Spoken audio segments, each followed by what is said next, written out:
Un placer saludar a Emilio Álvarez y Casa, senador independiente, integrante del Grupo Plural Parlamentario en el Senado de la República. Emilio, ¿qué te dice este incremento más o menos del 120% a las Fuerzas Armadas?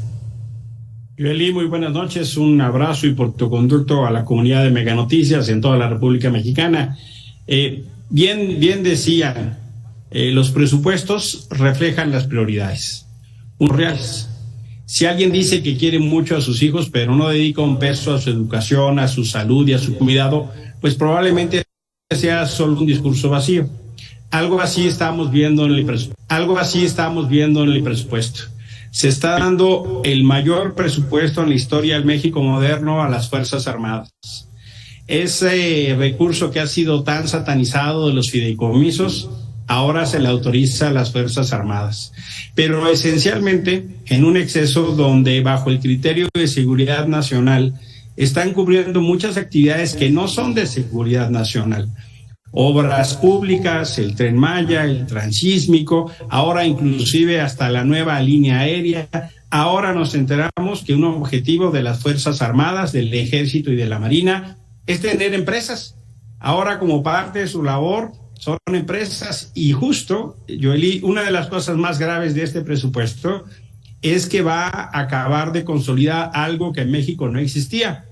Es una élite empresarial de Estado y las Fuerzas Armadas habían quedado con parte de la riqueza nacional, con parte del tesoro nacional. Bueno, en México ya es de tal magnitud la discrecionalidad en el manejo del presupuesto que hay una élite militar que se está haciendo multimillonaria y no rinde cuentas a nadie, no explica y abusa de este concepto que en realidad es un estado de excepción y que uno no entiende cómo viviendo lo que se vive en Guerrero con esta tragedia del huracán Otis, pues no se tome recurso para eso.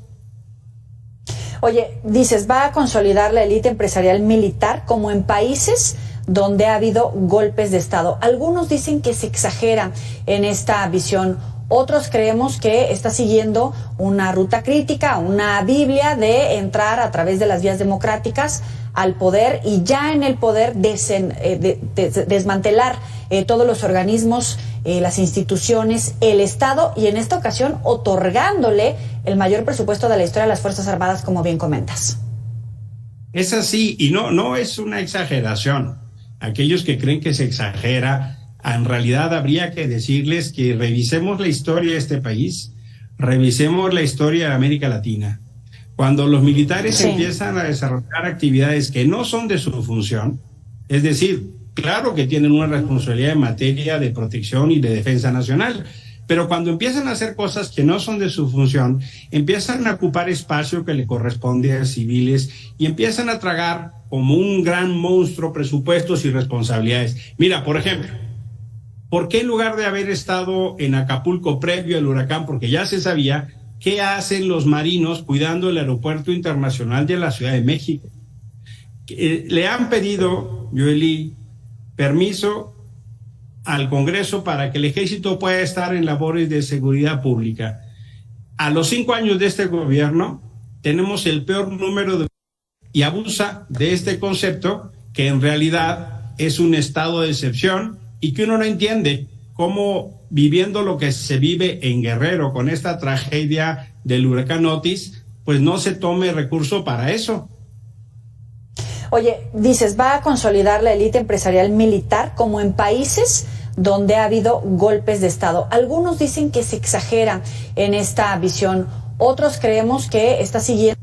¿Por qué en lugar de haber estado en Acapulco previo al huracán, porque ya se sabía, qué hacen los marinos cuidando el aeropuerto internacional de la Ciudad de México? Le han pedido, Joely, permiso al Congreso para que el Ejército pueda estar en labores de seguridad pública. A los 5 años de este gobierno tenemos el peor número de... ¿Qué hacen los marinos cuidando el aeropuerto internacional de la Ciudad de México? De este gobierno tenemos el peor número de desaparecidos de nuestra historia y tenemos con logotipos del gobierno diciendo solo el gobierno, y es entonces donde se empieza a hacer un amasijo de una alianza política, militar, gobernantes, que es muy muy peligrosa, Yoli.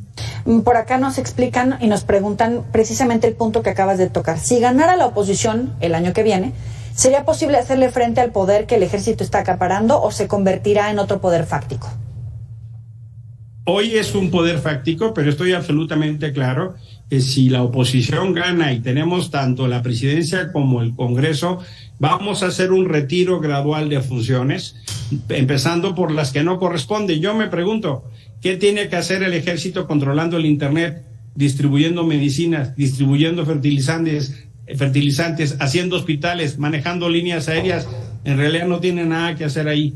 ¿Qué tiene que hacer la Marina controlando instituciones de educación para la Marina mercante? Nada. Eso se lo vamos a quitar gradualmente, y aquellos lugares que tengan que ver con seguridad, hacer una estrategia inteligente y gradual, porque nos hacemos cargo que muchas cosas el ejército y la Marina son necesarios. Yo quisiera que sus esfuerzos estuvieran en el DN3, atendiendo la tragedia de Otis, recogiendo los miles de escombros.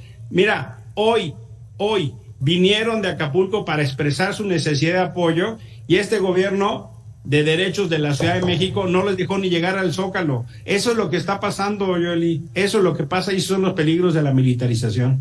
Emilio Álvarez, como siempre, un placer platicar contigo. Muchísimas gracias. Buenas noches. Muchas gracias. Buenas noches.